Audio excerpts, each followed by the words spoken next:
पुंडलिक वरदे हरी विठ्ठल, श्री ज्ञानदेव तुकाराम,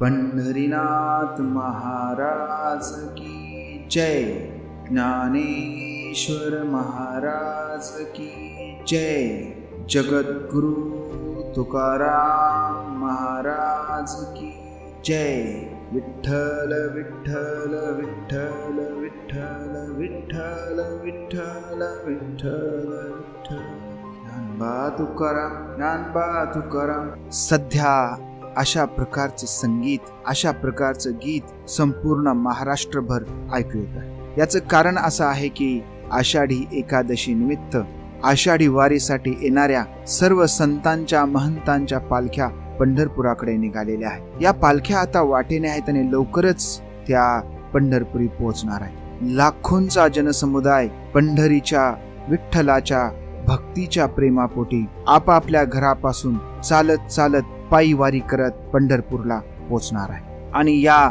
लोकांचे शिस्तबद्ध अतिशय प्रेममय वातावरणामध्ये निघालेले जथ्थे, ज्याला वारकरी संप्रदायामध्ये दिंडी म्हटलं जातं, अशा अनेक दिंड्या या पंढरीच्या वाटेवर आहेत। महाराष्ट्रच नाही तर कर्नाटक, आंध्र प्रदेश, तेलंगणा, छत्तीसगड, मध्य प्रदेश, गुजरात या सर्व राज्यांमधून अशा दिंड्या पंढरपूरकडे येत आहेत। आणि या दिंड्यांनी संपूर्ण दिंडी मार्ग हा ज्ञानोबा तुकाराम आणि बोली भाषेमध्ये ज्ञानबा तुकाराम या नावानं, या गजरानं भारून गेलेला आहे। संपूर्ण वातावरण हे आज विठ्ठलमय झालेलं दिसत आहे।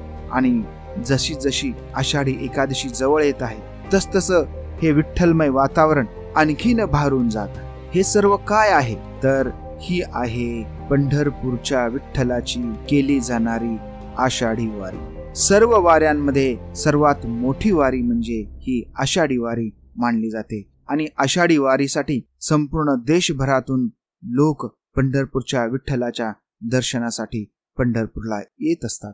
शासकीय स्तरावरून सुद्धा आषाढी एकादशी ही जी वारी आहे, ही वारी उत्साहात साजरी केली जाते। मुख्यमंत्र्यांच्या हस्ते सपत्नीक पहाटेच विठ्ठलाची महापूजा संपन्न होते। त्यासोबतच दरवर्षी एका वारकरी जोडीला, पती पत्नीला त्या ठिकाणी पूजेचा मान मिळतो। ते मुख्यमंत्र्यांसोबत पूजेला बसतात। अशा पद्धतीची ही सर्व स्तरांमध्ये, सर्व जातींमध्ये, सर्व धर्मांमध्ये अतिशय प्रिय असलेली, किंबहुना अतिशय मानाची समजली जाणारी आषाढी वारी ही जवळ आलेली आहे। आणि त्यामुळेच आपल्या आजच्या पॉडकास्टचा विषय हा आहे तो म्हणजे पंढरपूरची वारी। नमस्कार, मी डॉक्टर दिनेश। पॉडकास्ट नंबर 28 मध्ये मी आपल्या सर्वांचं मनपूर्वक स्वागत करतो। आपला हा एपिसोड हा संपूर्णपणे वारीमय एपिसोड असणार आहे। आपले जे पॉडकास्ट आहे हेच मुळी संत साहित्याला वाहून घेतलेला पॉडकास्ट आहे। जे काही दुर्लक्षित विषय आहेत त्यांना आपण प्राधान्यानं चर्चेमध्ये आणण्याचा प्रयत्न करत आहोत। वारीला सर्वजण जातात, पण वारीचा इतिहास काय आहे, वारी कशी केली जाते, जे लोक वारीला जात नाहीत आणि फक्त दुरून वारीकडे पाहतात, या सर्वांना आणि वारीमध्ये असणाऱ्या लोकांनाही त्याचा इतिहास, तिचे वर्तमान, तिचं आजचं स्वरूप आणि भविष्याचं स्वरूप कसं असेल याविषयीची थोडीशी अंतर्दृष्टी या पॉडकास्टच्या माध्यमातून देण्याचा प्रयत्न आपण या पॉडकास्टच्या माध्यमातून करत आहोत। बंधूंनो, आपण युट्यूबवर आणि पॉडकास्टच्या दोन्ही प्लॅटफॉर्मवर आहोत। आपलं प्रेम असंच मिळू द्या, किंबहुना वाढवा। आपले जे सहकारी इतर मित्र बांधव आहेत त्या सर्वांपर्यंत हा आपला उपक्रम पोहोचो। हा मानवतेचा आणि प्रेमाचा संदेश, वारकरी संप्रदायाचा, समतेचा, आपुलकीचा संदेश हा जास्तीत जास्त लोकांपर्यंत पोचावा, हा आपला या पॉडकास्टच्या मागचा उद्देश आहे। 8 ते 10 लाख लोक हे वारीसाठी पंढरपूरला येतात।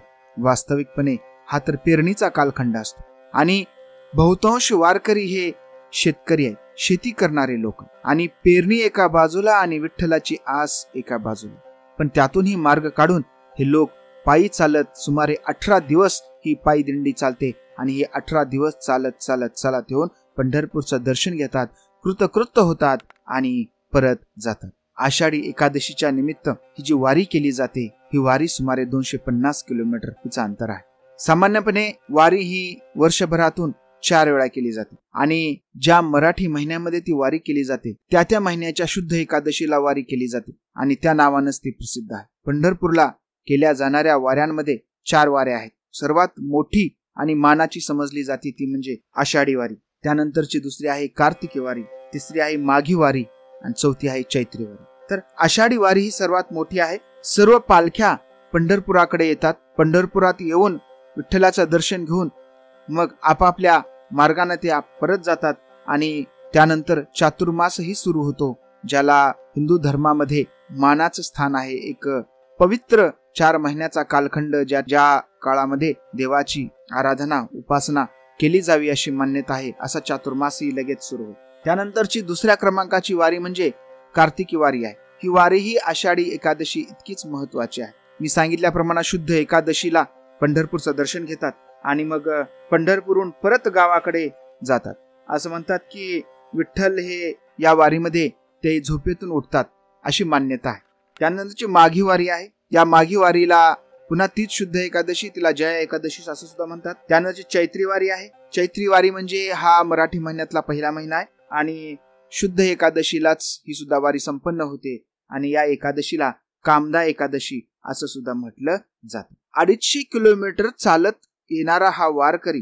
तर वारकरी म्हणजे कोण? जो कोणी वारीला जातो तो असतो वारकरी. आणि हा जो वारकरी असतो हा वारकरी संप्रदायाची जी विचारधारा आहे ह्या विचाराशी बांधील असलेला असतो. वारकऱ्यांच्या संत ज्ञानदेवांच्या, नामदेवांच्या, तुकोबारायांचा जो संदेश आहे हा संदेश शिरसावंदी मानून जो आपलं आचरण करतो आणि आषाढी एकादशीला किंवा या 4ही वारीला, कोणत्याही वारीला पंढरपूरच्या विठ्ठलाला भेट देतो, तिथं दर्शन करतो, ती व्यक्ती म्हणजे कोण असतो? वारकरी असतो. वारकऱ्यांमध्ये कुठलाही जात धर्म पंथ पाळला जात नाही. विचार करा, 12व्या शतकामध्ये किंबहुना त्याही अगोदरपासून ही वारीची परंपरा आहे, परंतु कुठेही वारीमध्ये जातीवर भेदभाव केला गेला आहे असं आपल्या ऐकिवात नाही किंवा अशा पद्धतीचे उल्लेखही कुठे ऐकायला येत नाही. संत नामदेवांचं कुटुंब असेल किंवा संत तुकारामांचं कुटुंब असेल, या कुटुंबाच्या 10 पिढ्या अगोदर म्हणजे साधारणपणे 1000 वर्षांचा वारीचा इतिहास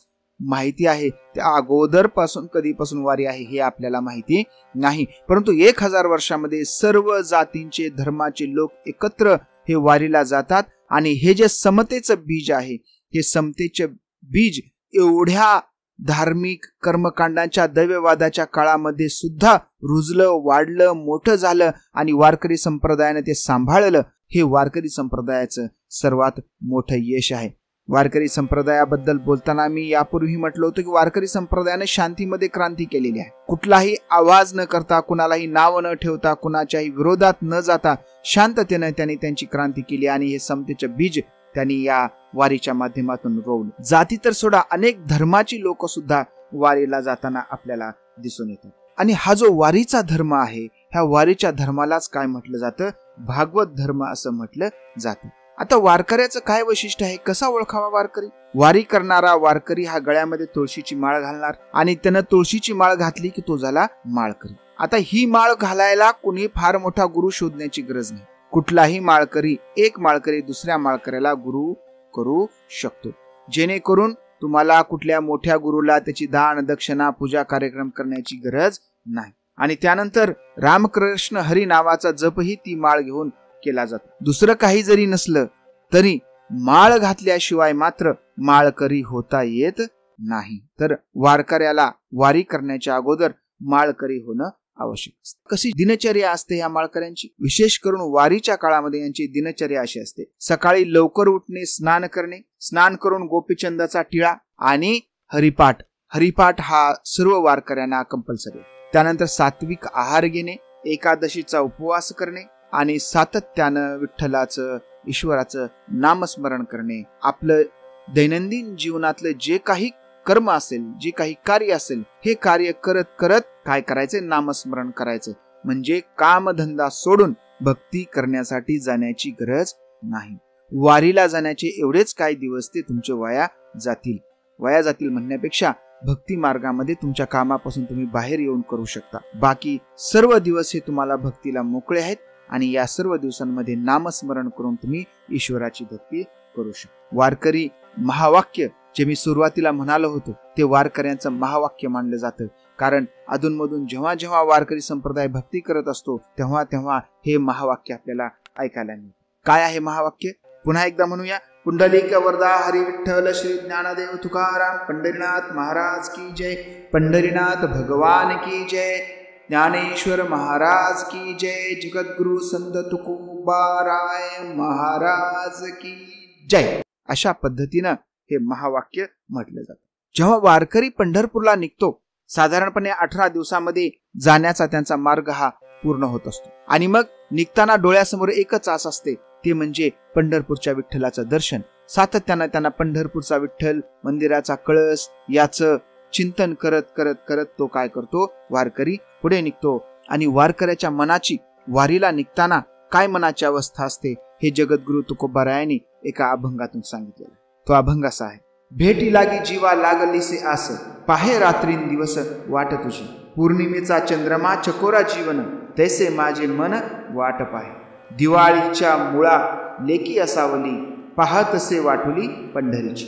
भुकेलिया बाळ अतिशोक करी, वाट पाहे परी माऊलीची. तुका म्हणे मज लागलीसे भूक, धावून श्रीमुख धावी देवा. अतिशय साधा सोपा आणि सुंदर अभंग. भेटी लागी जीवा लागलीसे आस, पाहे रात्रन दिवस वाट तुझी. हे देवा, तुझ्या भेटीची आस मला लागलेली आहे आणि दिवस रात्र मी दिवस मोजतोय. आता वारीला कधी जायचं, वारीला कधी जायचं. आणि निघाल्यानंतर पण कधी येणार आहे, 8 दिवसांना होणार आहे, 10 दिवसांना होणार आहे, 15 दिवसांना. एक दिवस, एक क्षण क्षण क्षण मोजत आम्ही काय करत आहोत, विठ्ठलाकडे जात आहोत. आणि विठ्ठलाच्या या भेटीची आस आम्हाला लागलेली आहे. महाराज पुढे काही उदाहरणं देतात, काही दृष्टांत देतात. ते सांगतात की पौर्णिमेचा चंद्रमा चकोरा जीवन, तैसे माझे मन वाट पाहे. पौर्णिमेचा चंद्रमेची वाट पाहते. जेव्हा चकोर असतो, जेव्हा चंद्र पूर्ण नसतो, तेव्हा हा जो चकोराचा असलेला जो चंद्र आहे, हा चंद्र काय करतो, पौर्णिमेची वाट पाहतो.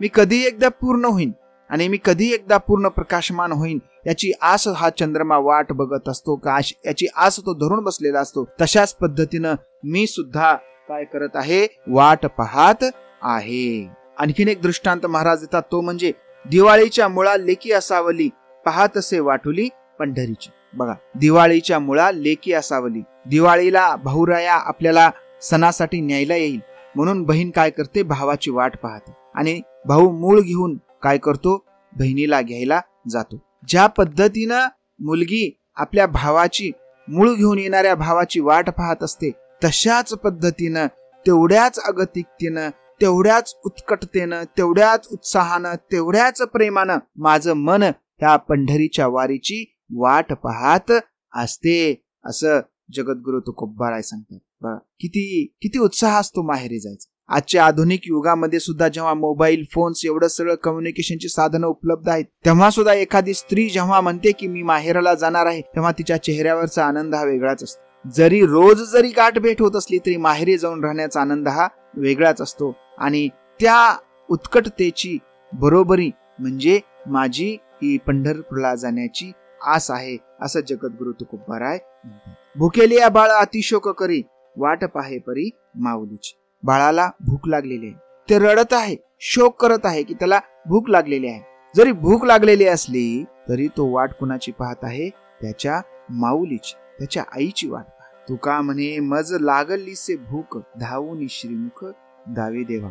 महाराज म्हणतात की हे देवा, मला आता भूक लागली आहे. कशाची भूक लागली आहे? अन्नाची भूक नाही ही तुझं श्रीमुख मी कधी बघेन, तुझा चेहरा मी कधी पाहीन, पंढरीत येऊन मी तुझं दर्शन कधी घेईन, याची भूक मला लागलेली आहे.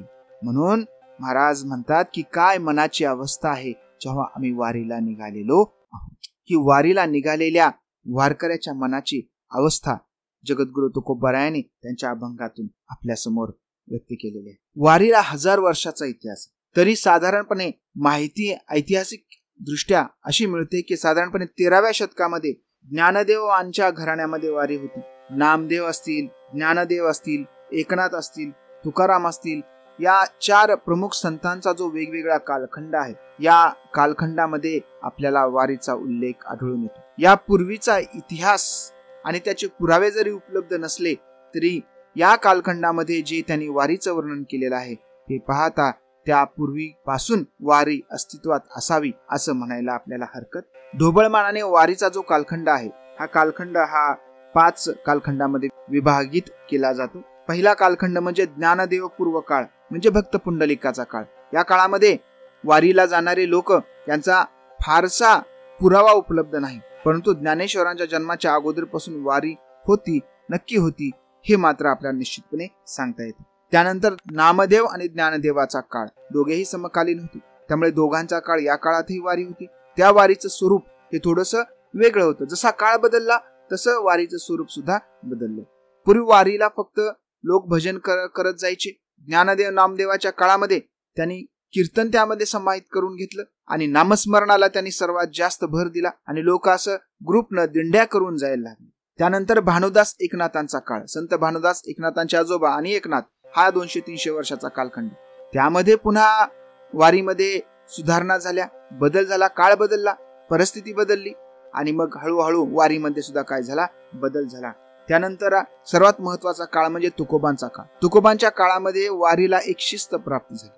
वारी एका लष्करी शिस्तीमध्ये तुकोबांच्या काळापासून जायला लागली. याचं कारण म्हणजे छत्रपती शिवाजी महाराज असतील, छत्रपती शंभूराजे असतील, यांनी वारीला संरक्षण दिलं. संभाजी राजांनी, शिवाजी राजांनी तुकोबांच्या देहू संस्थानाला काही देणगी दिली, काही वर्षासनं दिली.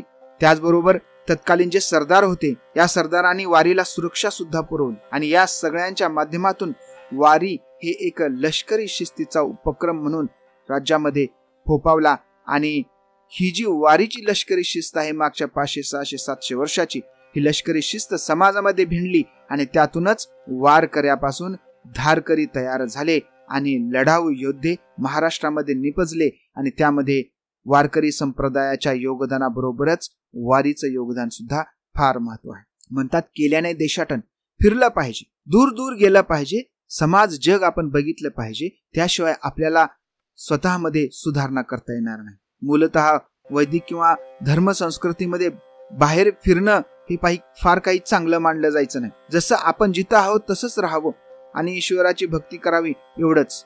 परंतु वारीमुळं किती जरी माणूस अडचणीमध्ये असला, किती जरी त्याची परिस्थिती वाईट असली, तरी वारीला जायचं. या धार्मिक कार्याच्या निमित्तानं काय व्हायचं, त्याचं देशाटन व्हायचं. देशोदेशीचे भागाभागाचे लोक बघण्यात यायचे, समाज बघण्यात यायचा आणि त्यातून काय व्हायचे, ते लोक समृद्ध व्हायचे, त्यांची स्वतःची समृद्धी वाढायची आणि त्यांच्या दैनंदिन जीवनामध्ये या सर्व गोष्टीचा अंतर्भाव व्हायचा.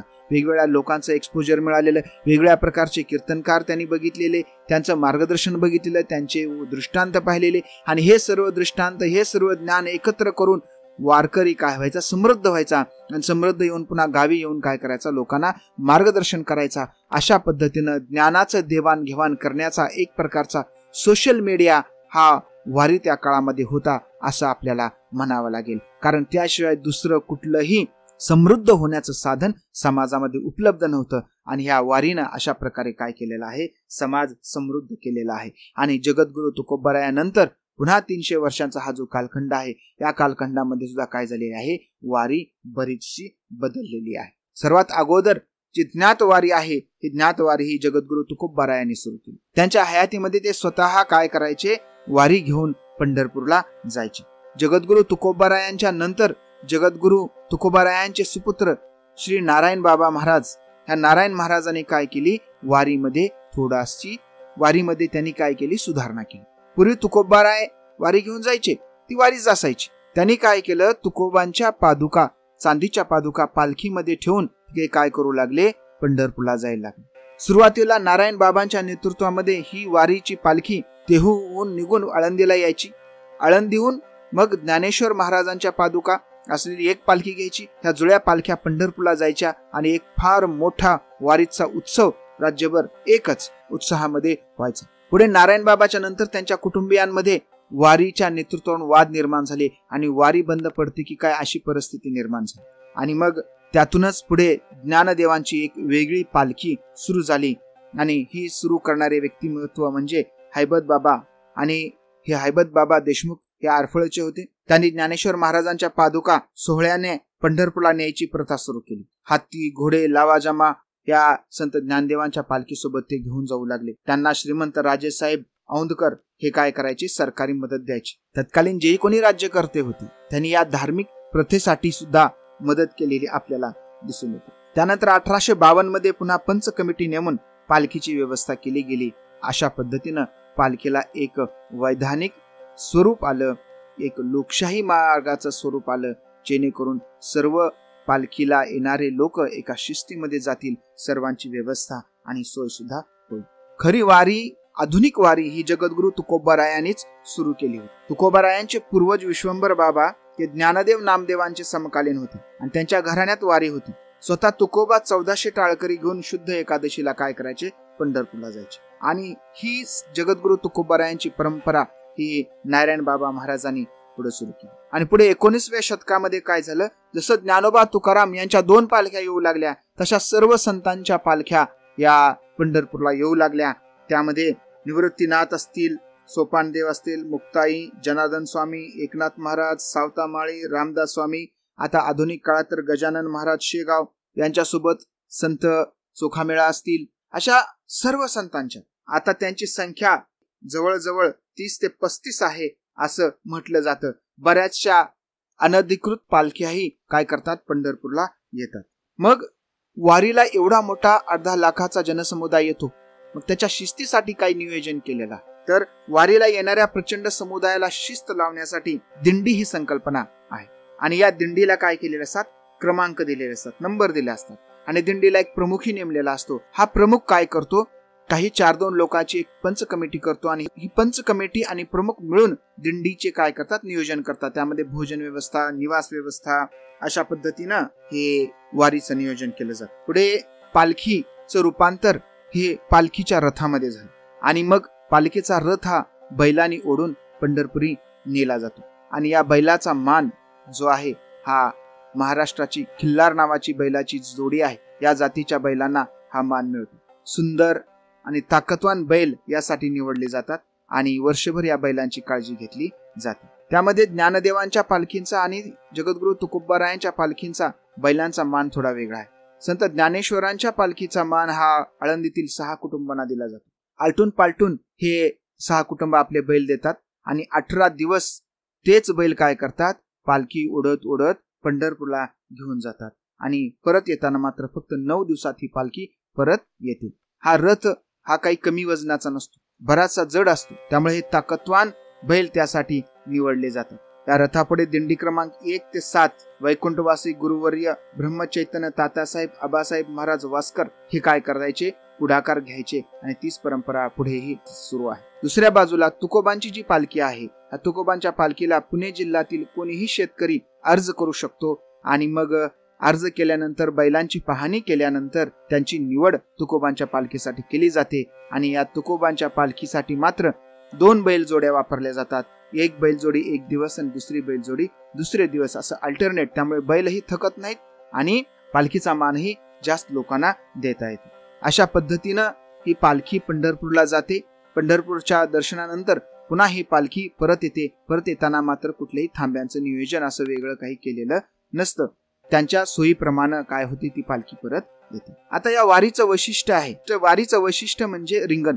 हे जे रिंगण आहे, रिंगण म्हणजे काय आहे, तर वारकरी काय करतात, एकमेकांचे हात धरून गोलाकार उभे राहतात आणि मोकळ्या जागेतून काय सोडतात, ज्ञानेश्वरांचा घोडा धावतो, त्याला माऊलीचा आश्वासन म्हणतात. अशा एकमेकाचा हात धरून गोल मोठा गोल करून उभे राहतात आणि मध्ये घोडा असा गोल गोल गोल गोल धावत राहतो. आणि असं म्हणतात की ज्ञानेश्वर माऊली काय करतायत, त्या घोड्यावर बसलेले आहेत आणि तो घोडा माऊलीचा अश्व म्हणून गोल गोल गोल गोल फिरत आहे.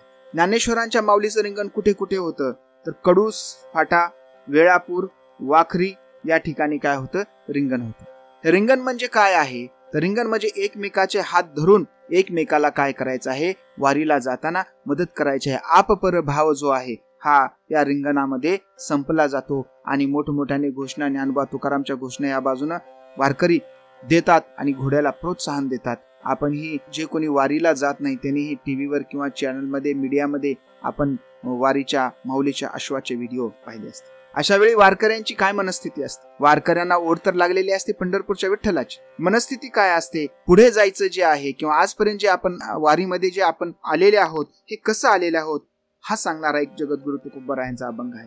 त्यामध्ये तुकोबाराय म्हणतात, एक एका सहाय्य करू अवघे धरू सुपंथ, कोण जाणे कैसी परी पुढे उरी ठेविता, अवघे धन्य होऊ आता स्मरविता स्मरण, तुका म्हणे अवघी जोडी ती आवडी चरणांची. एकमेकांना आपण सहाय्य करू आणि अवघ्याची सुपंथ धरू. जो सुपंथ आहे, जो चांगला मार्ग आहे, हा जो वारीचा विठ्ठलाकडे जाण्याचा मार्ग आहे, हा एकमेकाला सहाय्य करून आपण काय करणार आहोत, पुढे जाणार आहोत. कोणी जाणो कैसी परी पुढे उरी ठेविता, पुढे काय वाढून ठेवले कुणाला माहिती आहे, कुणालाही माहिती नाही. त्यामुळे एकमेकाला मदत करून आपण काय करूया, पंढरपूरच्या विठ्ठलाकडे जाऊया. अवघे धन्य होऊ आता स्मरविता स्मरण, स्मरण करावून विठ्ठलाचं स्मरण करून, देवाचं स्मरण करून आपण काय करू, धन्य होऊ. आणि महाराज म्हणतात की तुका म्हणे अवघी जोडी ती आवडी चरणांची. आणि आवडती जोडी ही कोणती आहे, तर आवडती जोडी आहे ती म्हणजे विठ्ठलाच्या चरणाची जोडी सर्वांना आवडती आहे. अशा पद्धतीनं ज्ञानेश्वर माऊलींच्या रिंगणामध्ये किंवा रिंगणाच्या वेळी वारकऱ्यांची भावना असते. एकमेकाला मदत करून, एकमेकाच्या हातात हात घेऊन आपल्याला काय करायचं आहे, विठ्ठलाकडे जायचं आहे. एका बाजूला ज्ञानेश्वर माऊलींच्या पालखीमध्ये रिंगण होतं, तर जगद्गुरु तुकोबारायांच्या पालखीकडे रिंगणाच्या ऐवजी तिकडे होतो तो म्हणजे धावा. आता धावा माऊलींच्या पालखीकडे नाही, रिंगण तुकोबारायांच्या पालखीकडे नाही. तर काही उत्साही लोक करत असतील, परंतु जी परंपरा आहे ती धाव्याची परंपरा. धावा म्हणजे काय, धावा म्हणजे धावणे. तुकोबाराय जेव्हा वेळापूर येथील छोट्याशा टेकडीवरून पंढरपूरकडे पाहायचे आणि विठ्ठलाच्या कळसाचे दर्शन घ्यायचे, आणि ते दर्शन झाले की ओढीने काय करायचे, धावत जायचे. असं म्हणतात की एकदा तुकोबाराय अशा पद्धतीनं त्या कळसाचं दर्शन त्याने घेतलं आणि ओढीनं काय गेले, ते धावत धावत धावत काय झाले, पंढरपूरला धावत गेले. त्यांचे स्मरण म्हणून काय करतात, हा धावा करतात आणि वेळापूर ते पंढरपूर हा टप्पा धावत जातात. वारीमध्ये फक्त चालणे हा एवढाच कार्यक्रम नसतो, तर भजन, कीर्तन, प्रवचन हेही वारीमध्ये केलं जातं. धावा जो बोलला जातो ना, धाव्याच्या वेळी वारकऱ्यांची मनस्थिती काय असते हा सांगणारा एक अभंग जगद्गुरु तुकोबारायांचा. काय म्हणतात तुकोबाराय, हेची व्हावी माझी आस जन्मोजन्मी तुझा दास, पंढरीचा वारकरी वारी चुको नेदी हरी, संत संग सर्व काळ अखंड प्रेमाचा कल्लोळ, चंद्रभागे स्नान तुका मागे हेची दान. हेची व्हावी माझी आस, माझी एवढीच आस आहे की जन्मोजन्मी हे विठ्ठला मी तुझाच दास व्हावा, मी पंढरपूरचा वारकरी व्हावं आणि जन्मोजन्मामध्ये ही जी वारी आहे ही माझी वारी चुको देऊ नकोस. संत संग सर्व काळ अखंड प्रेमाचा कल्लोळ. आणि या काळामध्ये काय होतो, संत संघ होतो, चांगल्या ज्ञानी लोकांचा संघ होतो. आणि जेव्हा ज्ञानी लोकांचा संघ होतो तेव्हा काय होतो, एकमेकांविषयी आपुलकी, आस्था, मानवता, माणुसकी वाढते आणि एक प्रेमाचा कल्लोळ या ठिकाणी निर्माण होतो. आणि याचा सर्वात शेवट म्हणजे चंद्रभागेमध्ये स्नान करतो. आणि हे चंद्रभागे स्नान आणि तुका म्हणे हेची दान हे देवा, हे वारीचंच दान काय करा तुम्ही मला द्या. अशा पद्धतीनं जगद्गुरु तुकोबाराय हे धाव्याचं महत्व सांगतात. जगद्गुरु तुकोबारायांची वारी देहूहून निघते. पुणे, लोणी, काळभोर, यवत, वरवंड, बारामती, इंदापूर, अकलूज, वाखरी आणि पंढरपूर अशा पद्धतीनं ही वारी पूर्ण केली जाते. तर ज्ञानेश्वर माऊलींची वारी ही आळंदीहून निघून आळंदी, पुणे, सासवड, लोणंद, फलटण, नातेपुते, माळशिरस, वेळापूर, बंडीशेगा, वाखरी आणि पंढरपूर अशा मार्गाने जाते. दोन्ही मार्ग वेगवेगळे आहेत, परंतु मध्येच त्यांच्या भेटीही होतात आणि भेटीचेही नियोजन आणि तारखा सुद्धा ठरलेल्या असतात. आता या वारीमध्ये होतंय काय, नुसती माणसं चालत राहतात का, फक्त ज्ञानबा तुकाराम ज्ञानबा तुकाराम एवढंच बोलत बोलत माणसं चालत जातात का, तर नाही. तर काय होतं, वारीमध्ये कीर्तन, प्रवचन हे कार्यक्रम केले जातात. ज्या ठिकाणी मुक्काम आहे त्या ठिकाणी कीर्तन केलं जातं. त्याचं आणखी एक वैशिष्ट्य म्हणजे ज्याच्याकडून आपण माळ घेतली आहे त्यांच्या फडावर जाऊन वारीला शिस्त राहावी म्हणून कोणीही कुठेही भजन कीर्तन करायचं नाही, तर ज्याच्याकडून आपण माळ घातलेली आहे त्यांच्या फडावर जाऊन भजन, कीर्तन, प्रवचन सर्व काही केलं जातं. त्यामध्ये नामदेव महाराजांचा, वासकरांचा व देहूखरांचा फड प्रमुख आहे. आणि या फडानुसार भजन, कीर्तन, प्रवचनाचं काय केलेलं असतं, आयोजन केलेलं असतं. त्यामुळं काय होतं, वारीला एक शिस्त लागते. वारी फक्त वारकरी करतात आणि बाकीच्या समाजाचं त्याच्यामध्ये काही योगदान नाही असं आहे का, तर असं अजिबात नाही. तर जे लोक वारीला जात नाहीत असे लोक असतील, सामाजिक संस्था असतील, औद्योगिक संस्था असतील, दानशूर कुटुंब असतील, हे सर्व लोक काय करतात, वस्त्रे, भोजन अशा पद्धतीच्या सेवा पुरवतात. आळंदीची वारी जेव्हा पुण्यामध्ये येते तेव्हा तर लोकांची अहमहिका लागते, या वारकऱ्यांना मी घेऊन जाणार, या वारकऱ्यांना मी घेऊन जाणार. अशा पद्धतीने वारकऱ्यांना घरी घेऊन जाऊन त्यांची सेवा, त्यांना जेवण वगैरे करून, त्यांना दान धर्म करून त्यांना पुन्हा वारीमध्ये आणून सोडलं जातं.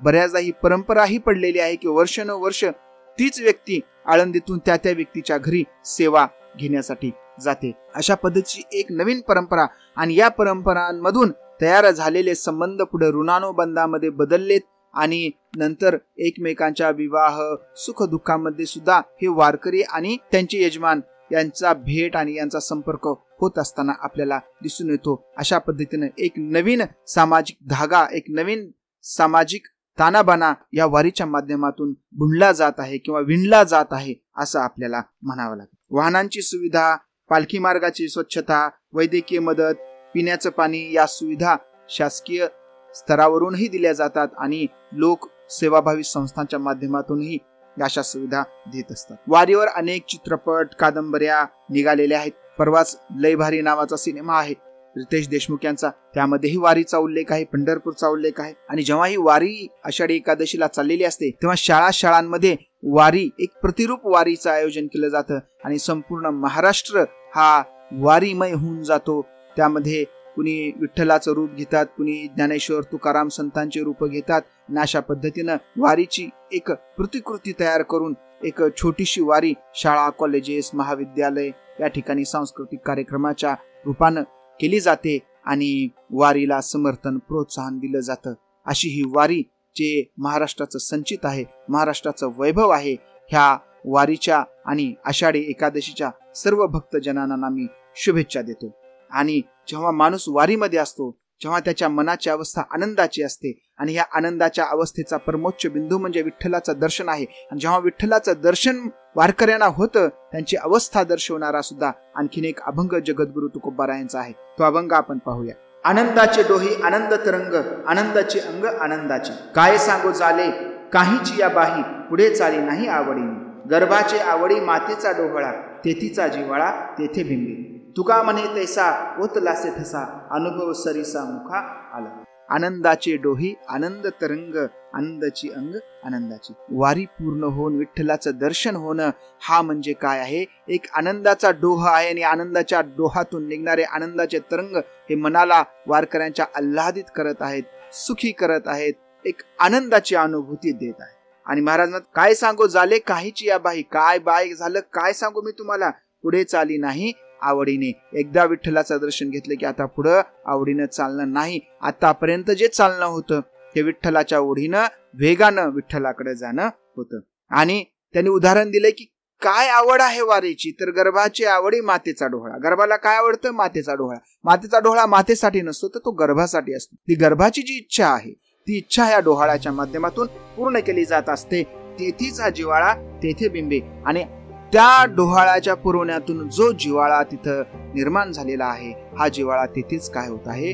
बिंबत आहे. आणि महाराज म्हणतात तुका म्हणे तैसा ओतलासे ठसा, अनुभव सरीसा मुखाला. आणि तसाच अनुभवाचा ठसा जो उमटलेला आहे, हा अनुभवाचा ठसा माझ्या तोंडातून बाहेर पडत आहे. म्हणजे हे जे मी अभंग लिहित आहे, हा अभंग या माझ्या वारीच्या अनुभवातून किंवा आनंदाच्या अनुभवातून पुढे आलेला आहे असं महाराज सांगतात. आणि या अभंगाद्वारे महाराजांच्या मनाची जी अवस्था वारीच्या पूर्ततेनंतर होते ही या अभंगातून आपल्याला समजते. बंधूंनो, वारी हा एक फार मोठा उत्सव आहे, एक फार मोठा इव्हेंट आहे. भविष्यामध्ये वारींमध्ये काय काय बदल होतील, ह्या सोशल मीडियाच्या बदलामुळे वारीचे आकर्षक फोटो, चित्र हे सर्व आपल्याला पाहायला मिळत आहे. भविष्यामध्ये अजून वारी बदलणार आहे, अजून वारी आधुनिक होणार आहे.